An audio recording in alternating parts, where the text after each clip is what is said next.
Hi, this is Trey Baxter. Welcome to my review of Dawn of the Planet of the Apes. I saw it in 3D. I saw the 3D version, but no minus spoilers. Okay, there's my ticket stub. There you go. There you go. 3D Dawn of the Planet of the Apes.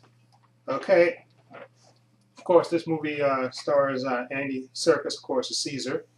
Okay, you have Jason Clarke as Malcolm. You get Gary Oldman as Dreyfus. Kerry Russell's in it as well. She's played as Ellie. Then you have Toby Cabell, who's actually who plays Koba, an ape. He's sort of like he's the ape that was in the first movie, that the one that had the real mean look on his face that like was like the test monkey, and he's played by Toby Cabell, who's actually playing Doctor Doom in the new Fantastic Four reboot.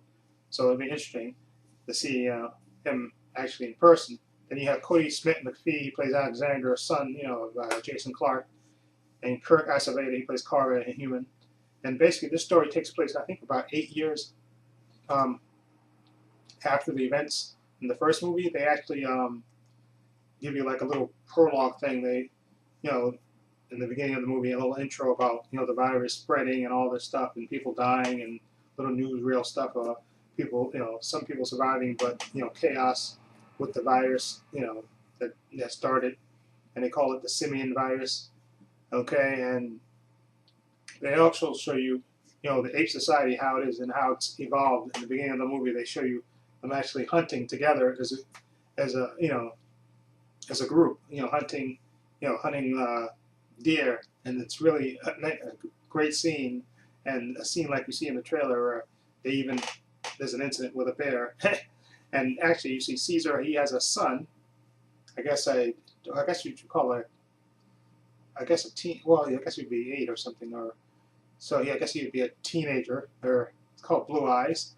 Okay, and like I said, Cobra is just sort of his right hand man, and you see the apes are living, peacefully and stuff, and you have Maurice the orangutan, and you see that they live all nice and calm, and they even talk. You see a moment where Caesar and they're actually signing, actually, where you see them where Caesar and Maurice is having a conversation. Well, they said they don't think any humans are left because they haven't seen one in like 8 winters or something. They say 8 winters. They haven't seen any human in 8 winters.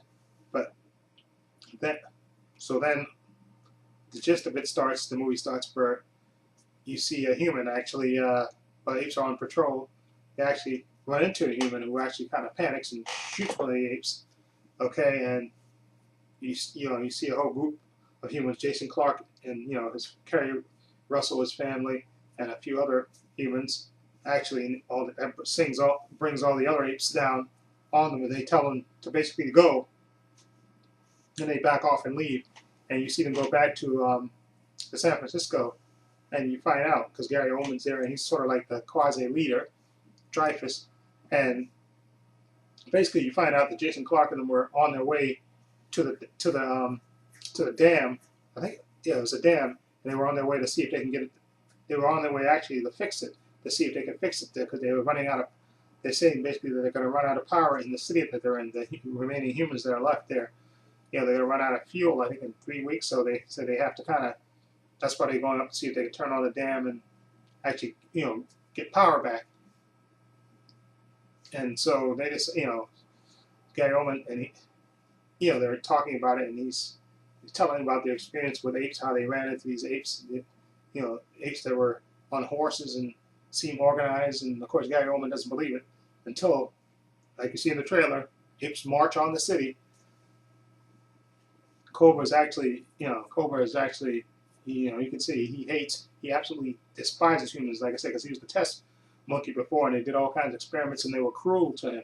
So he was, he absolutely hates it. He tells Caesar we should just wipe them out, and Caesar says no, but we should, settle this. So they actually go, they actually in march onto the city where the humans are, and they basically say, apes don't want war.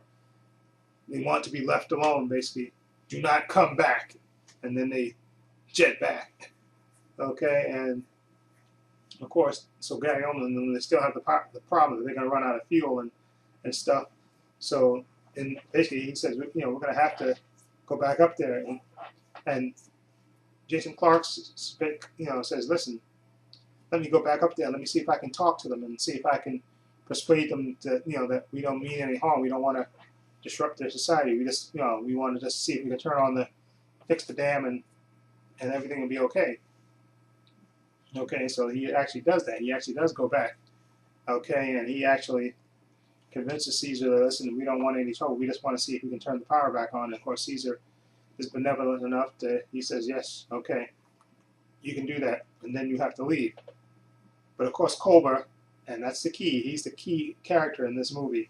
He doesn't trust the humans, and he even goes onto the city with a couple of other apes and spies on the humans, and finds out that they have an armory with tons of guns. Okay, and I don't want to spoil it because you see that in the trailer. The scene with Koba. And basically, I really, really enjoyed this movie. I think this is a great sequel to Rise of the Planet of the Apes, because you have that conflict, between humans and apes, and certain things happen in the movie which I don't want to spoil. That especially around Koba, Caesar's son, which is Blue Eyes, and the humans. There's all kinds of drama that happens, and it's really, really intense, and you're really wondering what's going to set it off. And it's really, really intense, and one of the best films I've seen this summer, completely. I hope I didn't spoil it too much, but I don't think I did. I just wanted to give you the basic setup of the movie, but this movie is incredible. This is really a worthy sequel to Rise of the Planet of the Apes. I really liked in Andy Serkis. It can't be said more than enough that he really breaks your heart with his performance. As Caesar, he just really, really, you feel for you feel for him so much, because he conveys so much through his performance, that you really feel for him. And I thought Jason Clarke did a good job as well, as the human that's just trying to help his people survive. I thought he was really good. Kerry Russell, their part wasn't that big, but I thought her part wasn't that big, but I thought they were good as well. And like the Gary Oldman's part is kind of small as well too. He's not in the movie as much as I thought he would be. Okay, but I said the actor who plays Koba too, you got to give him props too. Who's, like I said, going to be the Doctor Doom in the Apes movie, in the Planet Apes movie, in the Fantastic Four reboot.